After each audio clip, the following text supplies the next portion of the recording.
menyaksikan. Assalamualaikum warahmatullahi wabarakatuh. Salam sehat semuanya. Perkenalkan, kami dari kelompok 4 akan mempresentasikan hasil diskusi kami yang berjudul tentang unsur hara pada tumbuhan.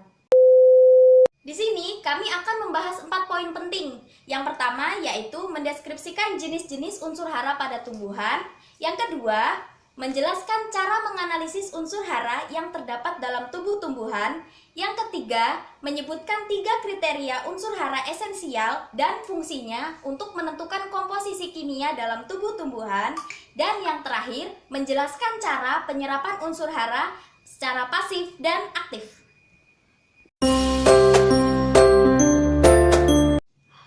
Unsur hara terbagi menjadi 2 kelompok besar, yaitu unsur hara makro dan mikro. Unsur hara makro ialah unsur hara yang sangat dibutuhkan dalam jumlah relatif besar. Unsur hara makro sangat berperan dalam proses pertumbuhan tanaman. Contohnya kalium, fosfor, nitrogen, kalsium, magnesium, dan sulfur. Unsur hara mikro adalah unsur yang diperlukan tanaman dalam jumlah sedikit. Walaupun hanya diserap dalam jumlah sedikit, tetapi amat penting untuk menunjang keberhasilan proses-proses dalam tumbuhan. Contohnya boron, besi, tembaga, mangan, seng, dan molibdenum.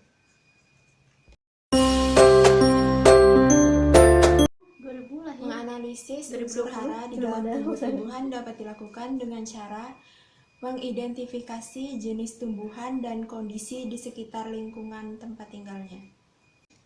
Misalnya, kita ingin menganalisis tumbuhan jagung yang mengalami kelainan seperti daunnya menguning, bercak, dan kerdil. Langkah selanjutnya yang harus kita ambil adalah memberikan pupuk NPK atau Ponska.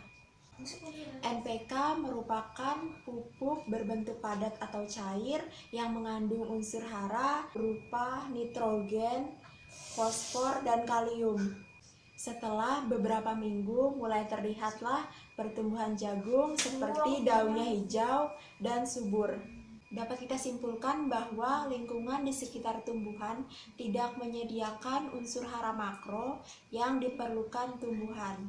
Diperlukan pupuk NPK untuk memenuhi kekurangan unsur hara pada tumbuhan jagung.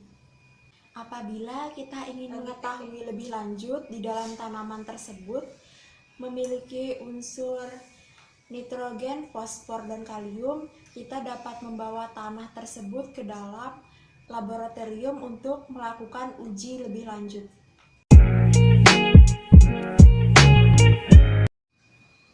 Tiga kriteria unsur hara esensial. Yang pertama, tanpa kehadirannya tanaman tidak dapat tumbuh dan tidak dapat menyelesaikan siklus hidupnya secara penuh. Yang kedua, berperan sangat penting dalam proses fisiologis dan tidak dapat digantikan. Yang ketiga, merangsang dan mengatur aktivitas enzim.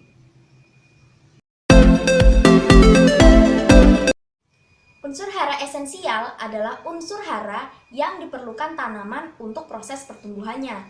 Jika unsur ini tidak tersedia bagi tumbuhan, maka tanaman tersebut akan menunjukkan gejala kekurangan atau yang biasa disebut dengan defisiensi, dan mungkin juga pertumbuhannya akan terganggu. Nah, misalnya pada tumbuhan jagung yang ada di gambar, terlihat ya, kalau tumbuhan jagung ini sedang kekurangan fosfor, ditandai dengan ciri-ciri daun tua menjadi keunguan dan cenderung kelabu. Nah, tapi daunnya juga menjadi berwarna coklat, tulang daun muda juga berwarna hijau gelap, dan biasanya juga menjadi kerdil. Hal ini terjadi karena fosfor merupakan komponen penyusun dari beberapa enzim dan protein. Unsur fosfor juga berperan pada pertumbuhan benih, akar, bunga, dan buah. Untuk slide selanjutnya yaitu ada cara penyerapan unsur hara secara pasif dan aktif. Penyerapan pasif apabila penyerapan tanpa menggunakan energi hasil metabolisme, contohnya difusi bebas. Sedangkan penyerapan aktif apabila penyerapan energi metabolisme yang berupa ATP, contohnya teori Karir. Adapun faktor-faktor yang mempengaruhi proses penyerapan hara mineral adalah suhu, pH, cahaya, dan pengudaraan. Sekian video dari kami terima kasih bagi yang sudah menonton.